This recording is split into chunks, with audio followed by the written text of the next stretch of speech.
If you can hear me okay in the back, I'd rather kind of stand up and pace around and stuff like that. So this is a great honor to be able to be here to preside over this promotion ceremony today. And for most of the folks in the room, we've seen promotion ceremonies. Most of us have some interaction with Myron over the years. We've kind of seen his work. We know why we're here today. And so at the risk of alienating the bulk of the audience, I want to kind of focus the comments this morning towards these folks right here, Myron's family, because Myron's family, you know, they get him to like 18 years old, kick him out of the house, and this is like the first time they've actually seen anything like that. You know, Myron was commissioned as a lieutenant, and then, you know, he got promoted to captain while he was on the road. He got promoted to major while he was deployed. So, you know, his family had never seen a promotion ceremony.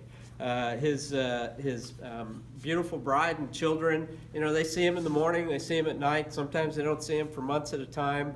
His parents don't see what he does, and so like most of us, Myron probably does not describe a whole lot about what he does on a day-to-day basis. And so I'd like to spend a little bit of time talking to the family this morning, recognizing that for most of the audience, you guys have seen some of this stuff up close and personal. But, you know, just to kind of set the stage, so Myron is a high school football player in San Bernardino. He's disappointed that he doesn't get a football scholarship to go to college, and so he does what most disappointed high school football players do. He goes and gets a degree in physics and becomes a physicist. And so Myron's first assignment in the Air Force is as a physicist at the Air Force Research Laboratory at Eglin Air Force Base in the Munitions Directorate. And he's working for a brand new colonel who had to go scooting out of here now as a 3-star, Arnie Bunch. And Colonel Bunch is a test pilot, and he's in charge of Myron, probably first active duty mentor that Myron had. And so at one of these mentoring sessions, Colonel Bunch is talking to young Lieutenant Chivitz and asked him, so what do you want to do? And Myron, being Myron, says, I want your job. And so Colonel Bunch kind of chuckles and says, yeah, that's not going to happen. And Myron kind of asks him, well, why not? And he goes, because you're not a pilot. And Myron goes, okay, so how do I become a pilot? He goes, well, it's not that easy. I mean, you don't just become a pilot, you know, you have to apply. There's this whole selection thing, and then you go, and so, okay, fine, I'll apply. And so Myron applies to pilot training, gets selected, and gets assigned to Euro-NATO Joint Jet Pilot Training at Shepherd, which is, for the family, this is the kind of top-end pilot training program that the Air Force has. So Myron goes to Euro-NATO. He gets assigned to B-52s coming out of there. Goes to Barksdale as a B-52 pilot for a little while, and then this thing called the Global War on Terror continues to expand, and the Special Operations Forces got really serious about targeting and finding and tracking the folks that would do our nation harm. And so to do this, we needed some intelligence collection airplanes that could track people, find them, keep an eye on them until somebody could come and take them off the battlefield. And so Myron gets reassigned from B-52s. He comes over to the Special Operations Forces as a U-28 pilot. And so he's now in the business of traveling around the globe, candidly, to hunt terrorists. And so he does that with great distinction. Myron is an operator's operator. He has 8 deployments in the U-28. You can't really see it there, but that little orange and blue ribbon on the top row with the 2 silver doodads on it, that tells you that Myron is a recipient of 21 air medals. 21 air medals. And so to somebody that has spent their career in operations, This is truly remarkable. This is not candy that people hand out. This is the sign of somebody that has spent a lot of time on the road doing the nation's business. And so, in fact, that's where I came across Myron. In early 2011, I was in Afghanistan, and Myron was in one of the flying squadrons that was assigned to the organization that I was over there with. And so I wanted to go out and fly with the U-28s. And so the squadron commander said, I know just a guy for you to go fly with, and he paired me up with Myron. And so we went out and flew together in Afghanistan, and that was kind of my first exposure to Myron. And I said, this cat's got it going on. A little unpolished, frankly, but that's okay. I have a particular affection for unpolished operators that are doing the nation's work. And so lo and behold, I then go on to my next assignment at Hurlburt Field, where Myron's assigned, and so I hired him to be my executive officer. And so we're now in very close contact on a day-to-day basis. We travel together. We spend many hours together, getting to know one another. We went to London, where I had the uncomfortable experience of watching him share a chocolate fudge sundae with our command chief, Ray Colon Lopez. And watching Myron and Chief Lopez, Colon Lopez, kind of both eating out of this chocolate fudge sundae bowl. I mean, it got to a point where I felt like I was a third wheel, and I just I had to excuse myself and kind of get out of there. It just got uncomfortable. But you know, Myron and I spent a lot of time together. We got to know one another. I invested in him, and more importantly, he invested in me. And you know, at one point, I knew that perhaps Myron and I had spent a little too much time together. When Myron told me, hey, sir, you're like my ugly girlfriend. All my friends ask me why I'm with you, but I say, you know, he's got a really beautiful heart on the inside. and so, I had this suspicion that there was a compliment in there somewhere. I wasn't exactly sure where it was, but I felt like, you know, that there was a message in there for me. At least one message, and so at that point I said, you know, maybe it's time for Myron to go find another ugly girlfriend. And so we broke up, and Myron went to work for Colonel Kevin Howard, who is our maintenance group commander. Absolutely superb officer, superb leader. And one of the things that I wanted to do was I wanted to see some folks like Myron with an operations background have an opportunity to go work in maintenance. I mean, this is where the business of the Air Force happens, is out on the flight line. And these young airmen that are the ones fixing the airplanes, putting them up in the air, catching them when they come back, and turning them to go out again and do more flying. Those airmen really deserve the best leadership the Air Force can provide them. And it's not common for a pilot to go down and spend time on the flight line, but I thought that was really something important. And so I encouraged Colonel Howard, our maintenance group commander, to take Myron on and put him to work as a maintenance officer. And Myron absolutely excelled. The organization won Air Force level awards for maintenance effectiveness. Myron deployed again, commanding airmen in a V-22 maintenance unit while he did that, and continued to knock it out of the park. I'm long gone by this point, but Myron continues to excel. So much so that the Undersecretary of the Air Force, Eric Fanning, who's now the Secretary of the Army, hires Myron to come work for him. And so Myron comes up here to the Pentagon, works for the Undersecretary of the Air Force, and then is selected for this legislative fellowship, which is very, very prestigious. Myron goes to work now in Senator Nelson's office, and he's on his way back to Hurlburt Field, where he's going to be the Wing Chief of Safety. Being the Chief of Safety in the Air Force's most deployed wing is a big deal. That's a major job, and it kind of says that our community has a lot of trust and confidence in Myron's ability to lead and get things done. So that's kind of the arc of Myron's career, and you know, you can get a glimpse in there of why the Air Force thinks so highly of him, and why we're here promoting Myron to Lieutenant Colonel, which is not something that most of the people that he was commissioned with, most of those people will not ever be promoted to Lieutenant Colonel, but Myron is being promoted today to the rank of Lieutenant Colonel.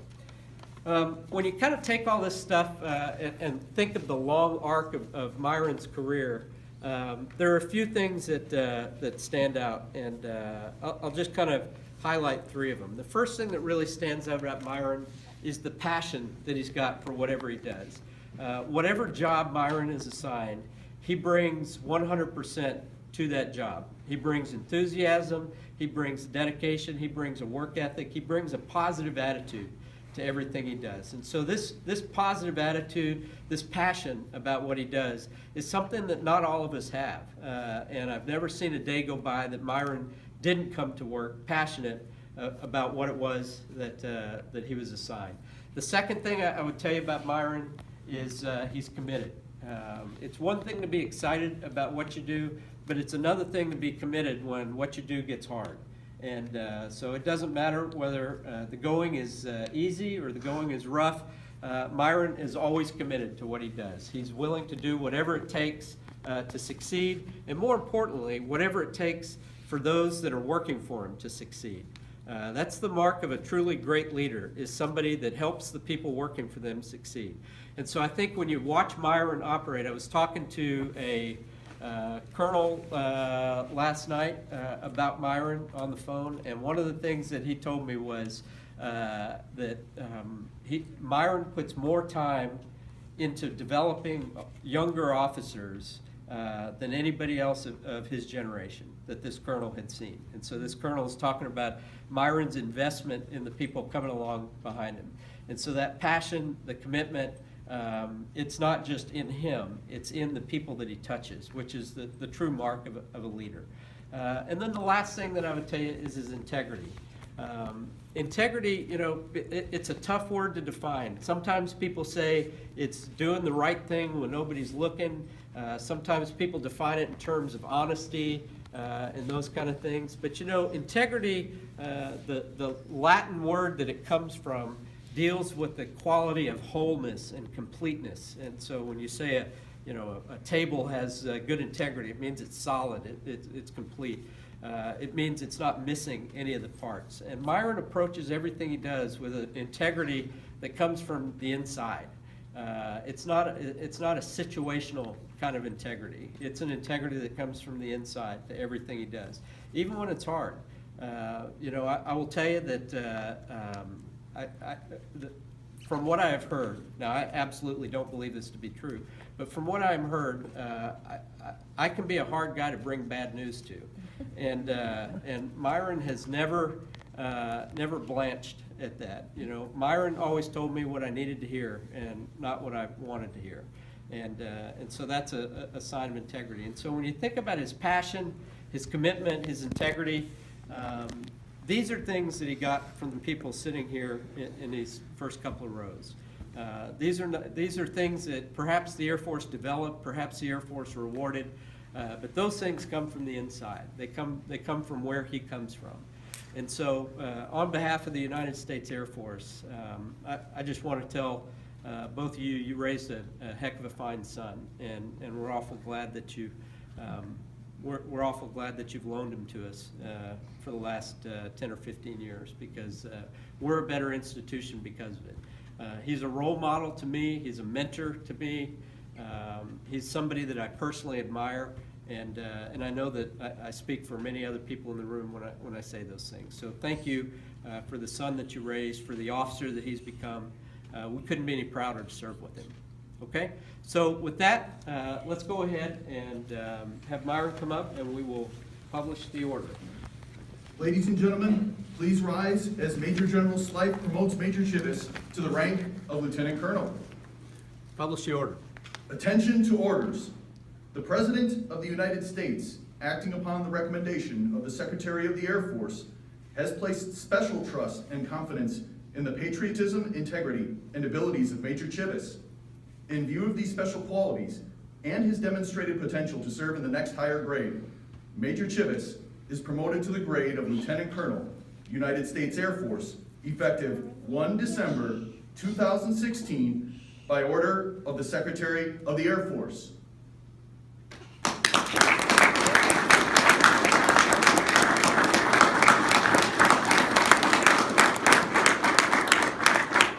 Ladies and gentlemen, please be seated.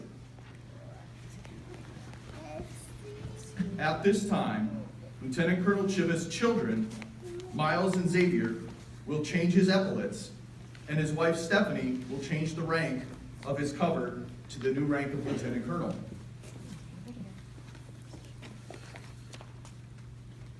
Just like you practice, okay?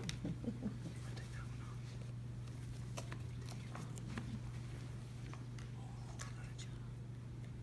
Wait, give that to me.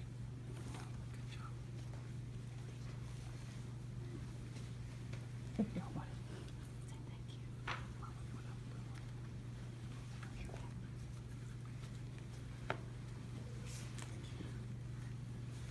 Mama's gonna start it for you, okay?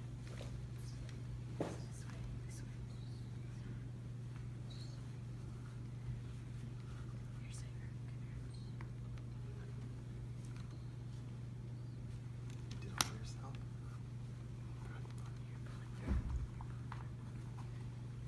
There you go, Miles.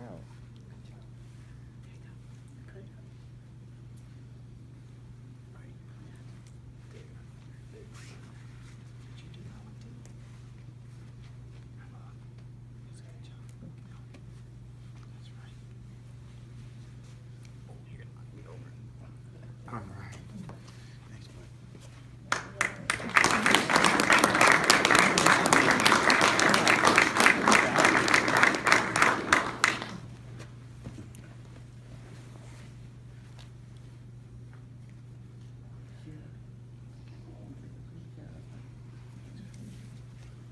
Next, Lieutenant Colonel Chivas' parents, Sharon and William, will now pin on his new rank to the service code.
Ladies and gentlemen, please rise as Major General Slife now administers the oath of office to Lieutenant Colonel Chivas.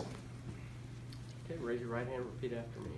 I state your name, I, Myron Chivas, having been appointed a Lieutenant Colonel in the United States Air Force, having been appointed a Lieutenant Colonel of the United States Air Force, do solemnly swear do solemnly swear that I will support and defend the Constitution of the United States that I will support and defend the Constitution of the United States against all enemies, foreign and domestic, against all enemies, foreign and domestic, and that I will bear true faith and allegiance to the same, and I will bear true faith and allegiance to the same, that I take this obligation freely, that I take this obligation freely, without any mental reservation without any mental reservation or purpose of evasion, or purpose of evasion, and I will well and faithfully discharge and I will well and faithfully discharge the duties of the office upon which I'm about to enter. the duties of the office upon which I'm about to enter. So help me God. So help me God. Congratulations, Colonel.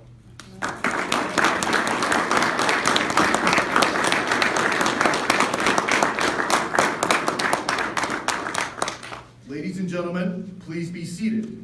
Our Air Force is proud to introduce Lieutenant Colonel Myron Chivis.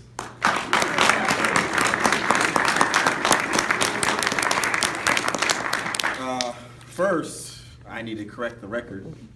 When I was in Europe with Colonel Slife at the time, and Chief Clone Lopez, there were two people eating from one Sunday, and it wasn't me. You lied! So if you go to Myron Chivis on Facebook, there will be a photo posted in about 45 minutes. I did have my camera, and I was saving it for the perfect time. General Slife, sir, thank you so much for doing this for me. Mom, dad, family, everyone. He flew in from Korea 2 years ago, or 18 months ago, however long ago it was that I found out about this. He was in Florida when he said he would do it. And given that he's a man of his word, he made the flight out here. And sir, thank you very much for that. He talks about when we flew together and he hired me to be his exec. The funny part of that story to me is, he's asked me to do things I didn't want to do many a times over in my career, and that was the first one.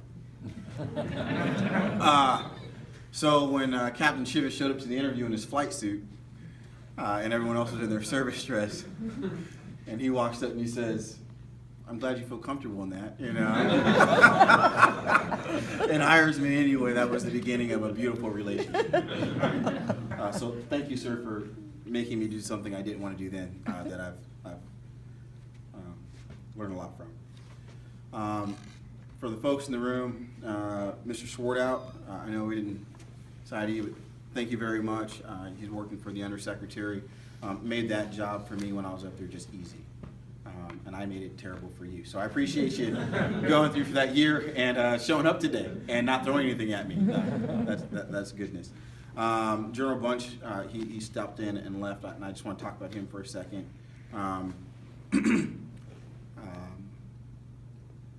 So my first day, I crossed the street, you know, as a new lieutenant. And if you've ever been to Eglin, there's an overhang. There's like a freeway that goes through if you're going over to the research lab. And I just run across the street. I see the numbers, and like a shiny object, I run to it. And there's a parking spot out front. It's for the 06. And it just so happens he's there, and he opens the door for me. First 06 I ever talked to in my life.